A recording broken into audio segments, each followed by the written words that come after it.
Welcome to the World Leaders Forum.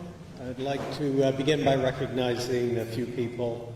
Of course, the Prime Minister of Armenia, Nikol Pashinyan, and the Prime Minister's spouse, Anna Hakobyan. Members of the Armenian delegation that are here with us today, and then our moderator, Alexander Cooley, the director of the Harriman Institute, and the Claire Tao Professor of Political Science at Barnard.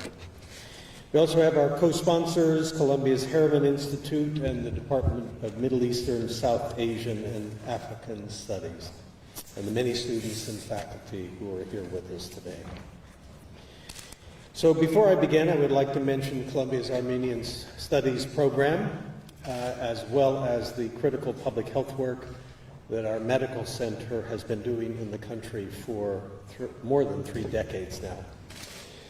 So every fall we look forward to the meetings of the UN General Assembly, which brings many heads of state and government to New York City and then to our campus. Already we have heard from the UN Secretary General's envoy on youth, the Chancellor of Austria, and Queen Mathilde of the Belgians. Later this week, we will listen to the presidents of Iraq, Rwanda, and Georgia. Our guest this afternoon, Nikol Pashinyan of Armenia, the Prime Minister, is an extraordinary person. His story, his formative years as a journalist, and his rise to the Armenian premiership is one of struggle, persistence, and grit. Born and raised in a small city 2 hours north of the capital, Prime Minister became politically active at a very young age, organizing protests and railing against corruption of those in power. He went on to study journalism and worked as a reporter and editor before founding his own newspaper. He became known for his strong beliefs and distaste for strongmen politicians. He organized demonstrations against the presidential elections in 2008, and when protests turned violent, the government blamed him and sent him to prison. He was granted amnesty several years later. He reemerged and was elected to the National Assembly in 2012 and 2017. In the spring of 2018, incensed at the ruling party's plan to circumvent term limits, he began a walk across the country in protest.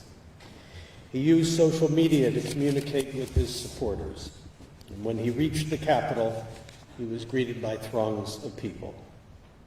Their numbers soon swelled, blocking traffic and bringing the city to a standstill. In homage to Václav Havel, he named the movement the Velvet Revolution and directed participants to engage in nonviolent legal acts of civil disobedience. Several weeks after the mass protests began, the president resigned, and Parliament elected Mr. Pashinyan to the post of acting prime minister. The news was covered by outlets across the world. The mood in the country had shifted and people were euphoric. 7 months later, he solidified that victory in transparent national elections, the fairest in Armenia's history. A year later, the country is still in transition. A third of the population lives below the poverty line and unemployment is very high.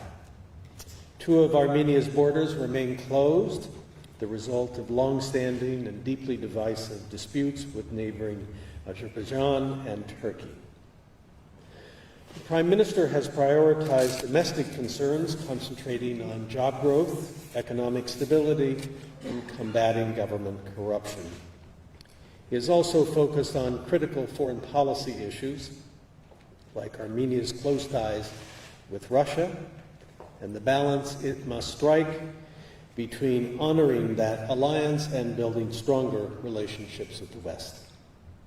Critics of the Prime Minister contend that the momentum that brought him to power won't translate into effective political leadership, that his lack of extensive executive branch experience is a liability.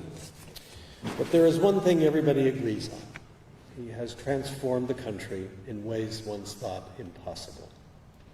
Armenians are optimistic about their future, about their ability to bring about political change through political engagement.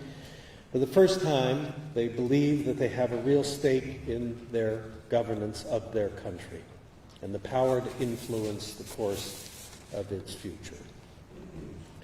The Prime Minister has come to Columbia today to give his first major address at an American university. He will speak about his approach to government reform and regional security, as well as his work with the UN on sustainable development, human rights, and poverty. Please join me in welcoming him to the podium.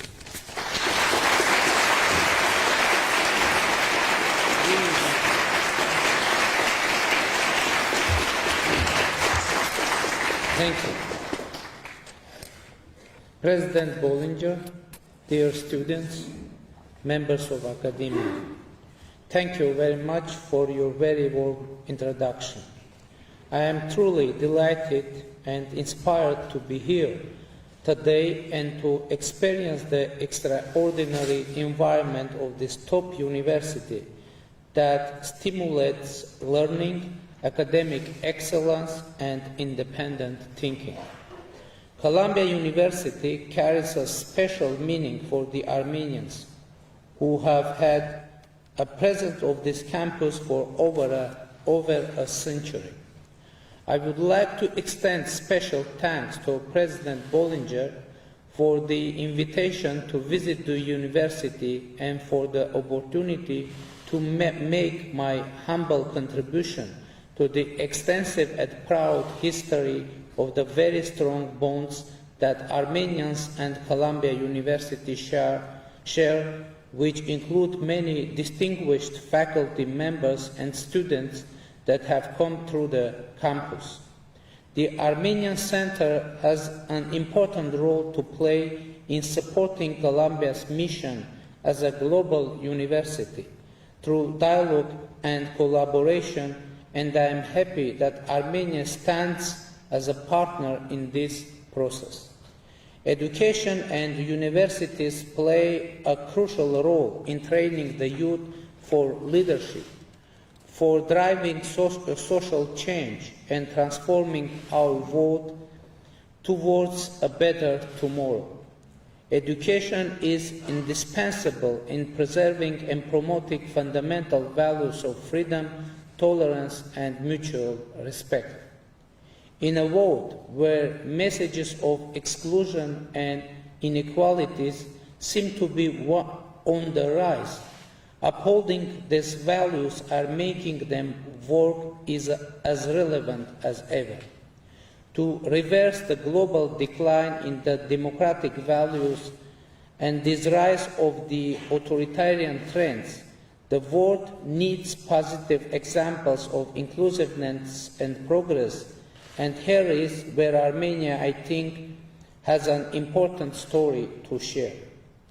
In spring last year, Armenia came into the spotlight of international media as massive street protests transformed into a peaceful revolution, culminating in a non-violent transfer of power and a profound transformation of Armenia's political landscape.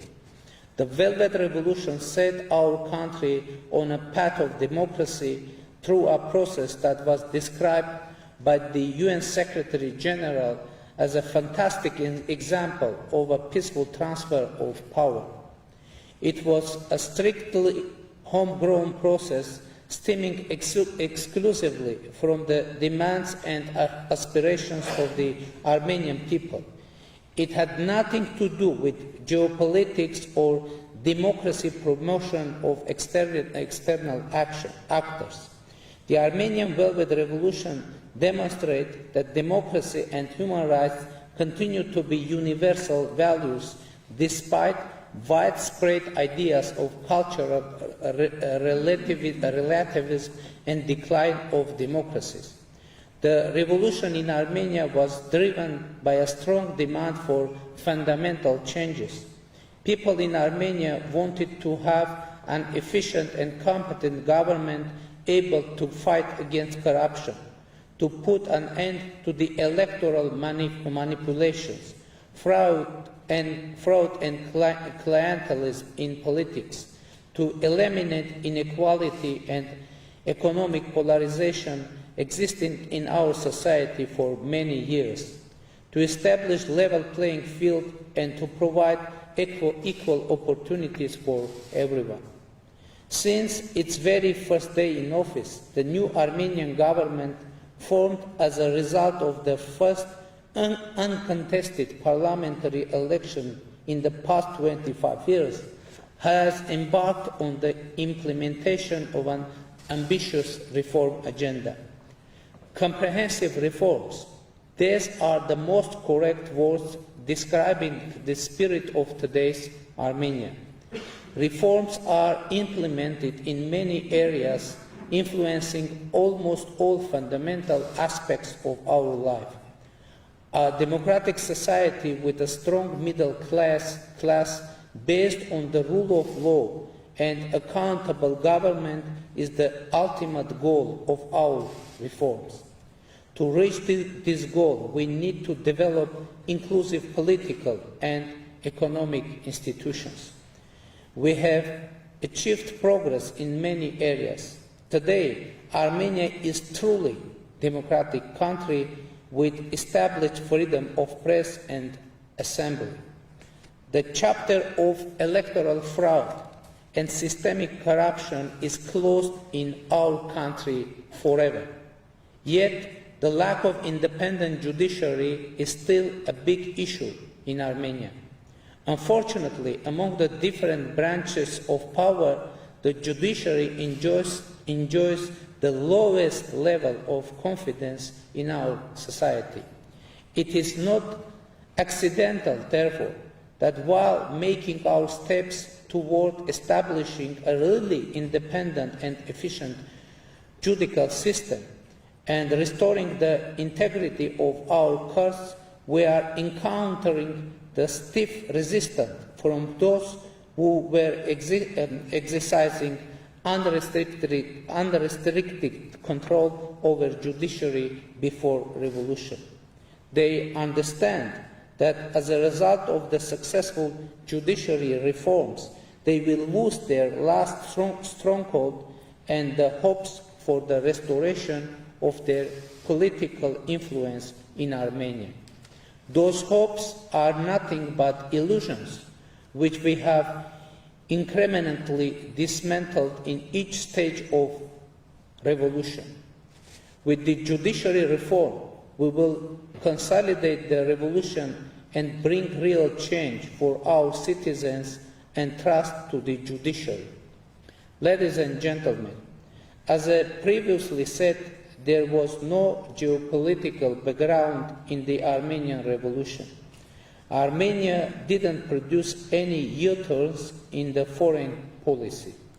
That is not to say that democracy did not strengthen Armenia's position in the international affairs and did not enrich our foreign policy with important values, principles, and interests. I am confident that the reform agenda shaped by the revolution opens up new prospects and opportunities for cooperation with our partners. In particular, it creates a solid ground for the development and enhancement of bilateral relations with the United States. We have a lot of achievement in this field, including the recently established US-Armenia strategic dialogue. However, we believe that today there exists necessary prerequisites to go further in expanding the bilateral agenda. The US-Armenian relations have deep historic roots. Our people remember with appreciation the tremendous political and material support received from the US government and the US philanthropic community during and after the First World War.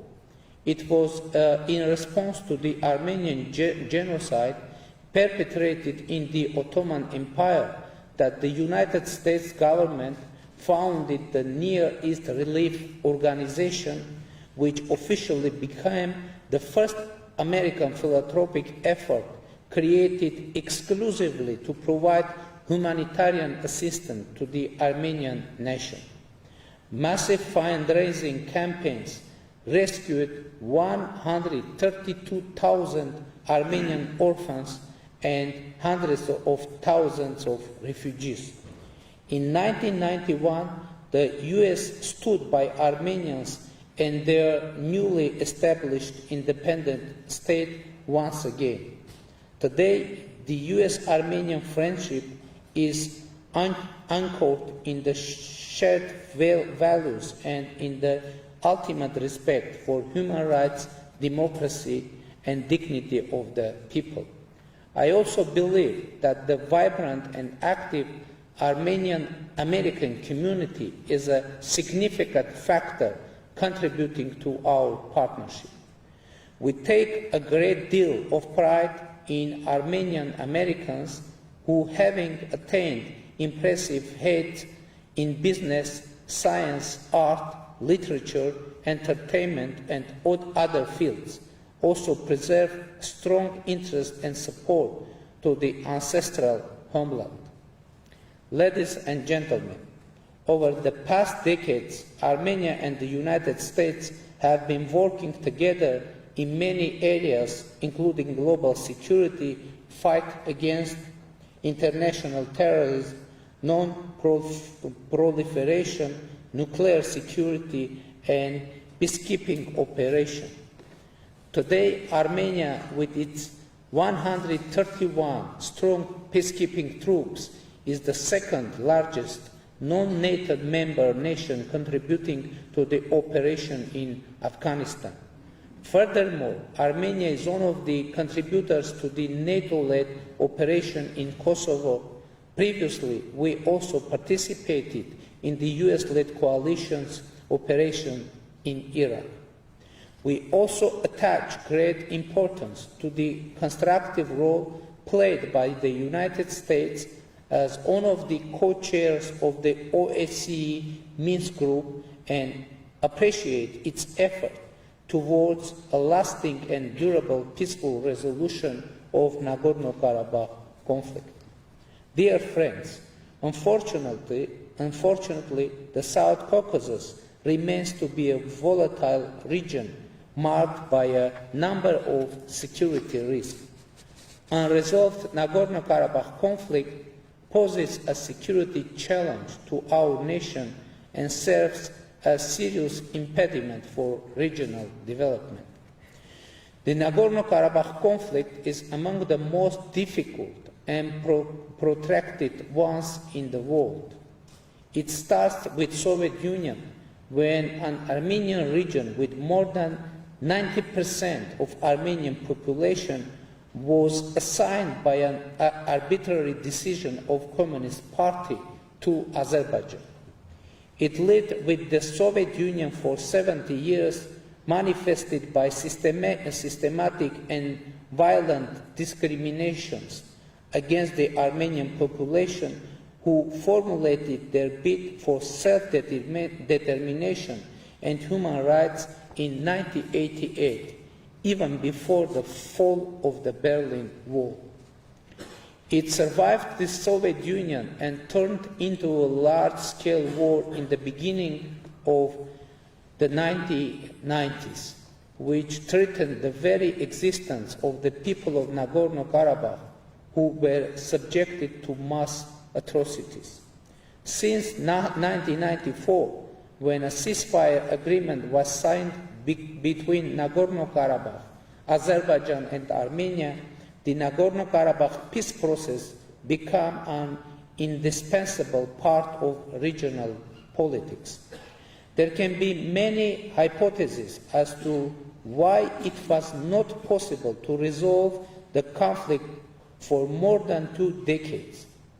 The lack of functional democracy has been among them. It seems that there was a vicious circle wherein the people of the region were often denied human rights in the name of conflict-induced national security. Likewise, conflict transformation seemed to be unachievable because of the low level of human rights protection and democracy. In Armenia, we broke this vicious circle. On many occasions, I have been asked to what extent democratic transition of Armenia may bring new opportunities for conflict resolution. Of course, Armenia does not represent the entire region, and thus we cannot refer to the overall change in the region. Thus, let me highlight only the current reality from strictly Armenian perspective. The current Armenian authorities do not derive their legitimacy from the conflict perceptions and do not use conflict to clinch on power, to limit human rights or justify their violations. Our moral commitments to human rights, democracy and non-violence, which we undertook during Velvet Revolution before the entire Armenian people, cannot be neglected for the people who live in the conflict area. The people of Nagorno-Karabakh are entitled to enjoy their human rights and determine their future as much as their compatriots in the Republic of Armenia or any other people in the world. Armenia has supported democratic aspirations of the people of Nagorno-Karabakh, who most recently elected their local authorities in free and fair elections. Peace cannot come as conspiracy between clans or exclusive elites. We need leadership which are both accountable to their people and can gather strong support for peace in their respective societies. Peace should be about people and for people and can come only through the people. With this in mind, we try to advance Nagorno-Karabakh peace process with the following important steps. First, with my Azerbaijani colleague, we were able to agree on necessity of observing and strengthening ceasefire. Second, we agreed that we need to prepare populations for peace. Third, I unilaterally declared that we should find a peaceful settlement acceptable for people of Nagorno-Karabakh, Azerbaijan and Armenia. I made clear that the will of people on all sides matters. Why is it important to ascertain this seemingly obvious idea? Without acknowledging and humanizing all other sides and their needs, it would be difficult to explain the rationale behind any compromise. Indeed, my declaration was unilateral, but in order for it to be acceptable for the Armenian people, it requires exactly the same declaration and approach from Azerbaijan. So far, the leadership of Azerbaijan refrained from committing itself to finding a solution acceptable for all. Instead, we continue hearing explicit or implicit war threats. Azerbaijan also refuses any dialogue with the people of Nagorno-Karabakh and their representatives and try to impede any interaction of people living in the conflict area with the world. Under these circumstances, it should not come as a surprise to Azerbaijan that the people of Nagorno-Karabakh strongly rely on Armenia as the only guarantor of their survival and development.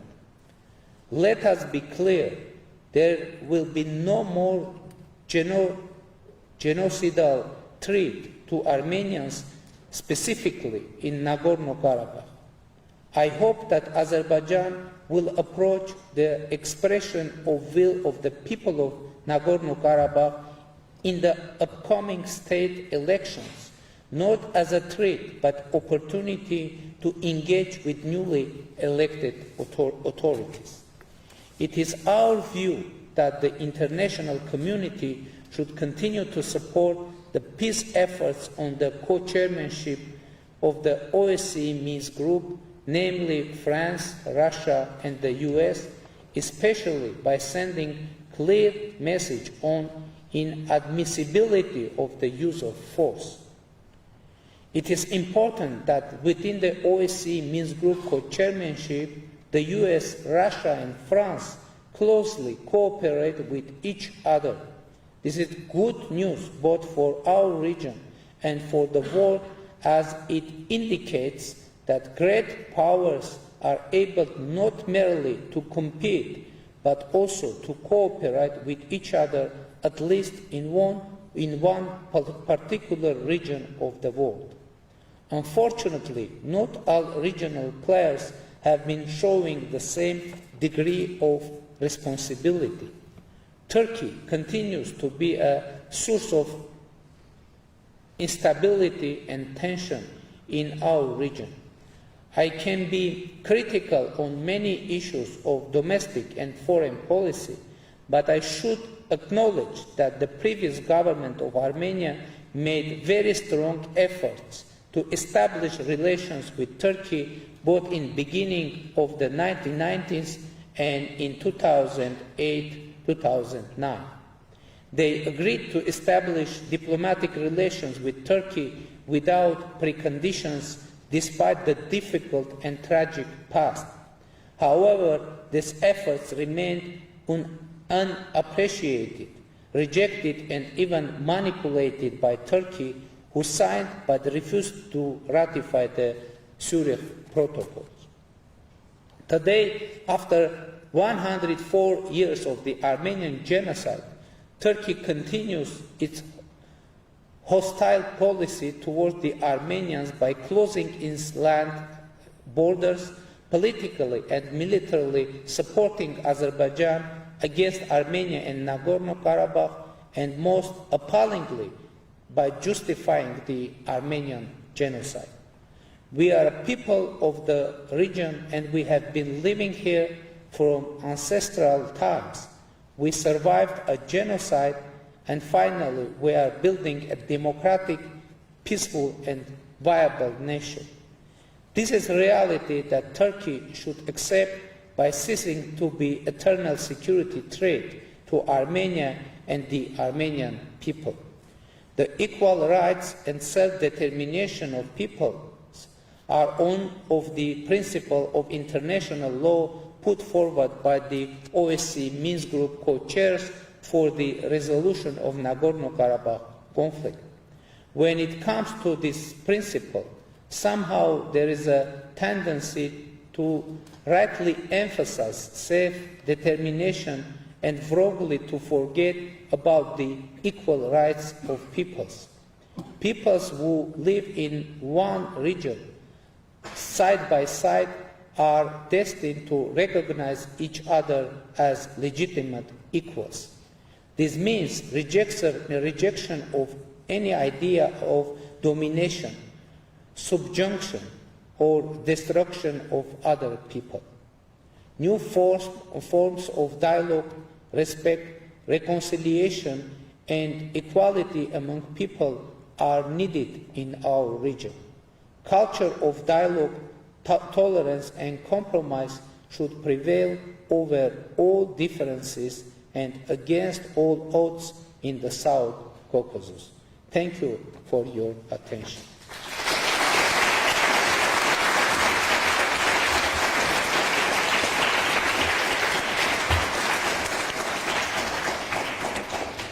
Good afternoon, ladies and gentlemen. My name is Alex Schooley. I will be the moderator for today's question and answer session. My direct parent institute here at Columbia University.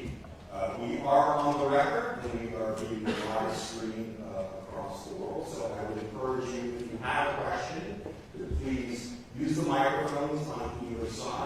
introduce yourself, and then keep your question as brief as possible so that we can include as many as we can in our limited time. I will start the Q&A by asking the Prime Minister about the role of the diaspora in this reform process.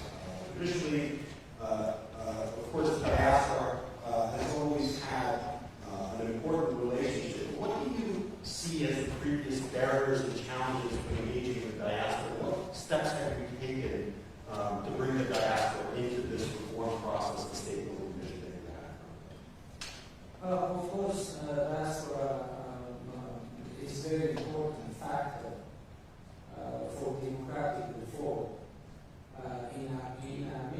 And you know, before revolution, Armenian government were keen to cooperate with diaspora only on issues connected with Nagorno conflict and Armenian genocide, international revolution. But now, for us, it's very important and we are ready to cooperate with diaspora in reforming agenda and making our democracy sustainable and still institutional. And so we have many renowned persons, actors in our diaspora, and we hope to involve them into a reform process in our country. Very good, thank you. So let's take the first question. We'll take them over here, please. Yes, please. Hello, my name is Nikol Pashinyan. I have a question about your plans with the judiciary in Armenia. At least in American constitutional law and most other constitutions, the judiciary is not one that's democratic, like the legislature or executive, and oftentimes it's proven very difficult for any country to try to modify the judiciary through legislative means. And oftentimes people have to resort to constitutional amendments or change in the Constitution. Do you see any sort of plan forward with regards to that? How do you envision changing the judiciary of Armenia to make it stronger and more robust in the future? You know, I'm sure that we need to adopt an institutional approach for reforming judiciary in our country.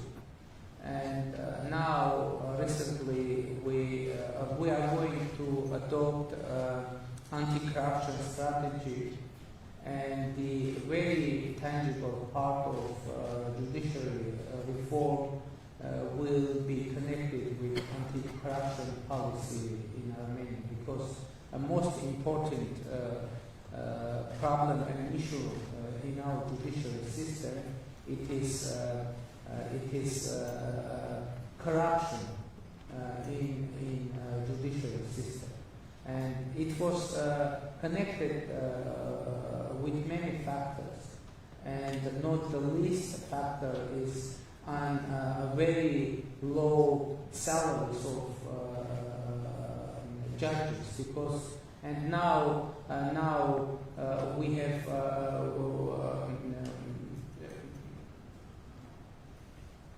have no interest among the high level specialists.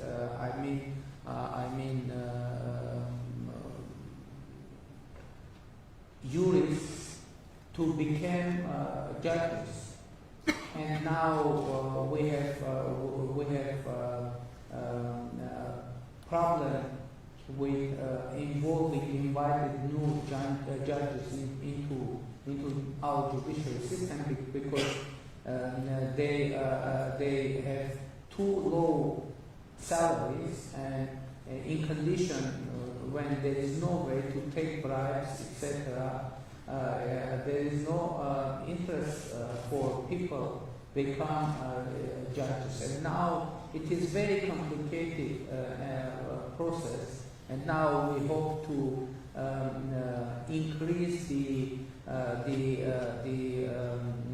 interest to be judged in Armenia, and we are going to cooperate with our international partners to make activity of judge more attractive for good specialists. And maybe we will have a need to make amendments in our constitution too. But now, at first, we need to have some reform in our legislative level. And now, until now, our constitution allows us to do that and move forward. Thank you. Let's go to this side. Yes, please. Hello, my name is Nikol Pashinyan. Prime Minister Pashinyan, a recent review which was funded by your government and conducted by Earthlink and Advanced Resources Development, or LRD, concluded that the environmental impact assessment of the Amulsad open pit mine, which you support, was deficient.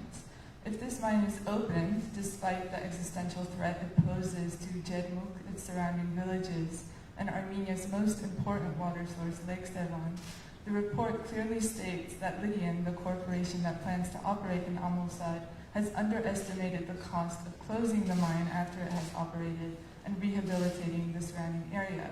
According to LR's report, Lydian has allotted only 5 years for recovering Amulsad.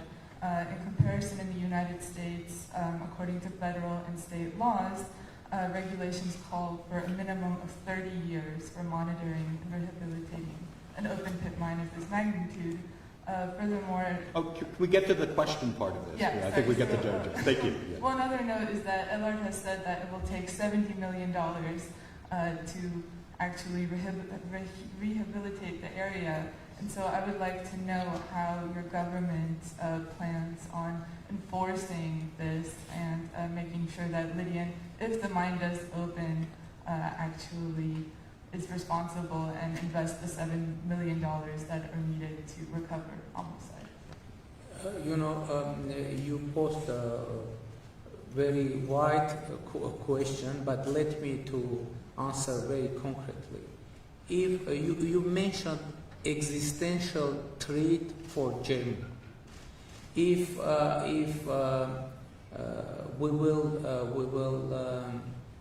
define that there is a real existential threat for Jermuk or for anyone in Armenia and any region or like Sevan, this project will be closed. And a very important state that it is the situation that we is starting from we inherited from previous government, and it is very sensitive situation connected with not only environmental issue, but also it is connected with Armenian obligations in front of international community, and we need to be very careful in solving this situation, not to damage not only Armenian environment but Armenian investment environment as well, and Armenian international obligations as well, and Armenia's international image as well. And it isn't a very easy question, and I don't think that it has easy solutions. I believe that easy solutions will damage our country not only in terms of environment but in terms of investment in ecosystem environment and international image. So my position is that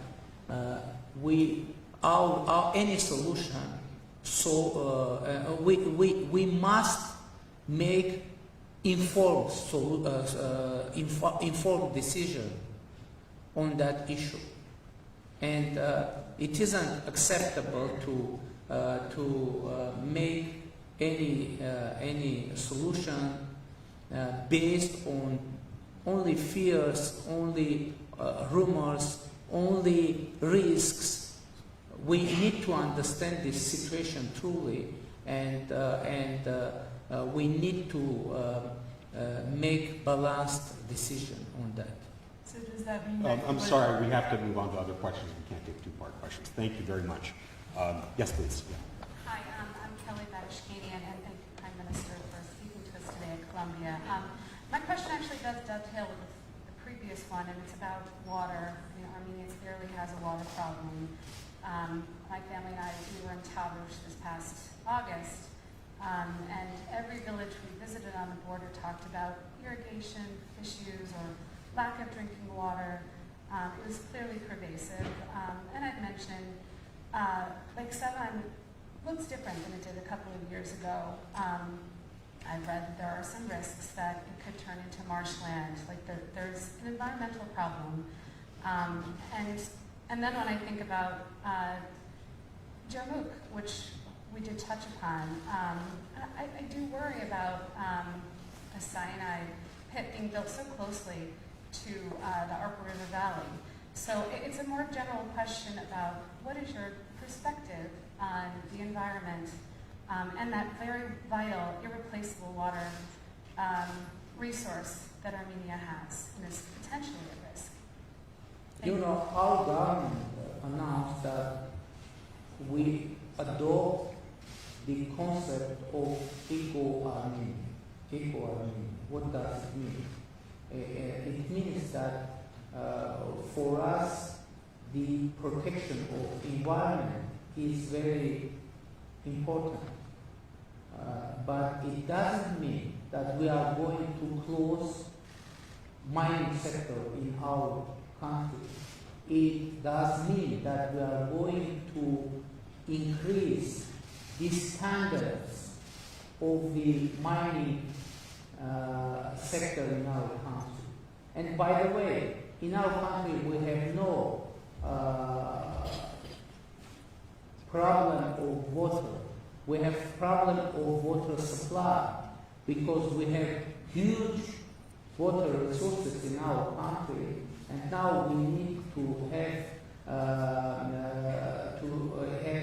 capacities to preserve the water and supply that water to our people in irrigation purposes and for everyday use. We have huge resources, and now it is one of the most important tasks of our government to build new capacities and new infrastructure for effective and efficient use of our country's water resources. Thank you. Yes, please. Hello, my name is Alec. I'm a student up at the medical center, and I'd like to thank the Prime Minister for coming to speak with us today.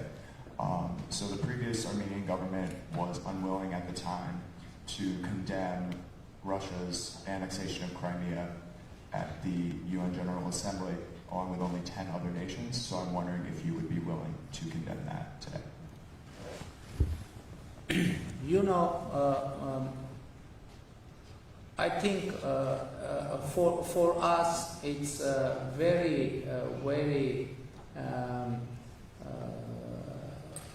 sensitive situation when we are speaking on the conflict between two friendly countries. And you know, I believe that not always any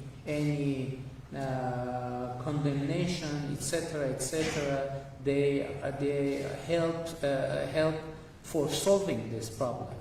Sometimes condemn one side or other side, it disturb and it increase the tension around the situation. So our goal is to support two partner countries to solve this problem, and we are ready to do our best to support and help Russia and Ukraine to solve conflict, and we are ready do our best for global peace, security, and stability. Thank you. And I think we have time for a couple more questions. Yes, please. Thank you, Mr. Prime Minister. Thank you for the speech. So I have a general question about democracy. Just please introduce yourself. Oh, sure. Thank you. Yes, my name is Suwan, and I come from China. So I am a master's student studying computer science at Columbia. So a bit general question about democracy, and I really hope to hear your view on it. So there are some countries, for example, some Western Europe countries, or like United States, who has a long history of pursuing the value of democracy and has been having a democratic political system for a long time. While there are countries, even today, are starting to adopt democracy and still going back and forth between democracy and sometimes came back to an like authoritarian or totalitarian government. So I'm just wondering, in a society today where like information are like widely spread around the world and people mostly recognize the advantage of democracy, why do you think there is such a difference where countries are, some countries still adopt democracy with a long history while some countries are still going back and forth? And last but not least, what do you think is the most important factor that these countries can, most important factor for these countries to protect the value of freedom, the value of democracy in these countries? Thank you. As I said, for us, democracy isn't something that was imported from outside. And it is very important nuance for me and for us for perception of democracy. Because I don't believe that democracy should be exported from somewhere to somewhere. Democracy and freedom should be a choice or no choice for country, for people, etc.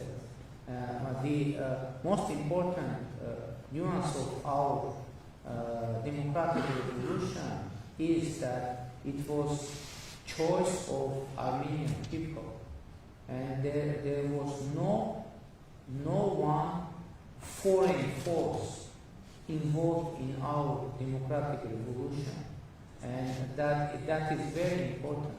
And I don't think that I can make and I have right and authority to give advice to other countries, build or not build democracy, or be or not to be democratic country. Because every country has its own nuances, and it's up to the people, it's up to every people to decide what is the best way for them to go. Maybe I don't know, but I believe and I'm sure, and our people prove that Armenian people is democratic people, because we accepted democracy since the Soviet time.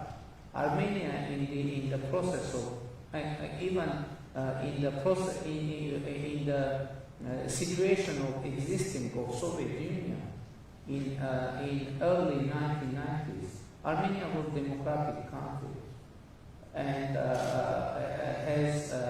had a democratically elected government.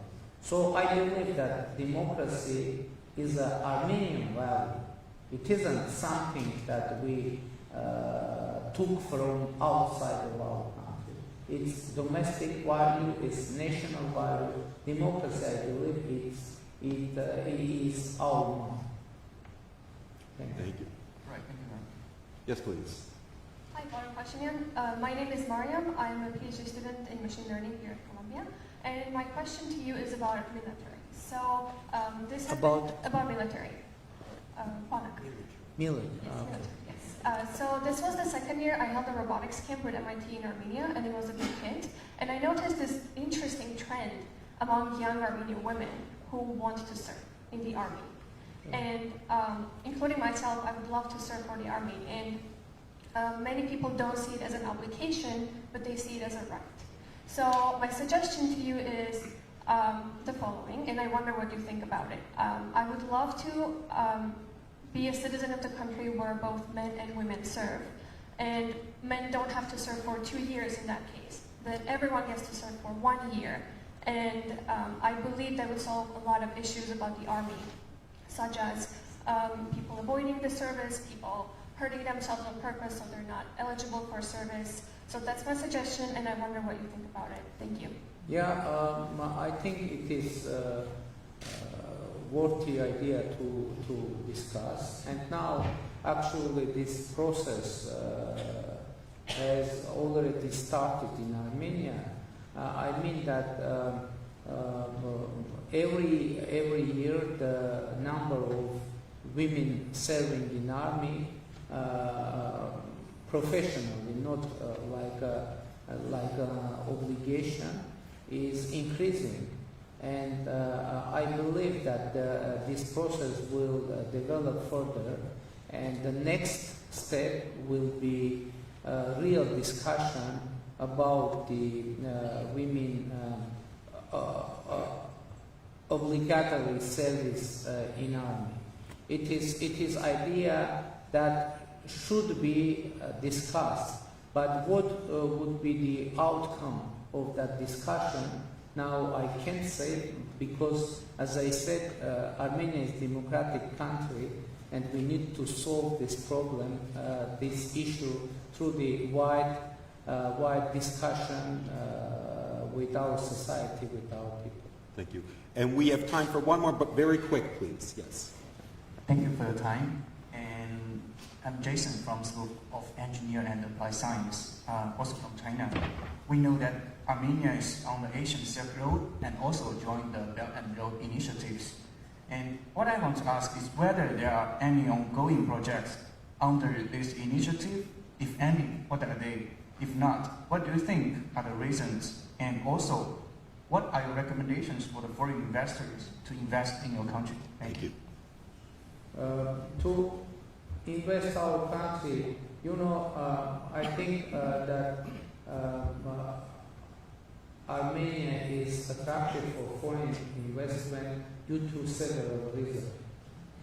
First of all, Armenia is a place which is very important to create global connections. I mean, first of all, Armenian diaspora, and secondly, Armenia is a member of European Economic Union, and it opens the European Economic Union's market for investors in Armenia. And Armenia has GSP and GSP plus trade regime with the European Union, with the United States, Switzerland, and Armenia, of course, most importantly, has talented people, talented young generation with a big and strong ambitions and energy, and it is just beautiful country where it's very convenient to live. Thank you.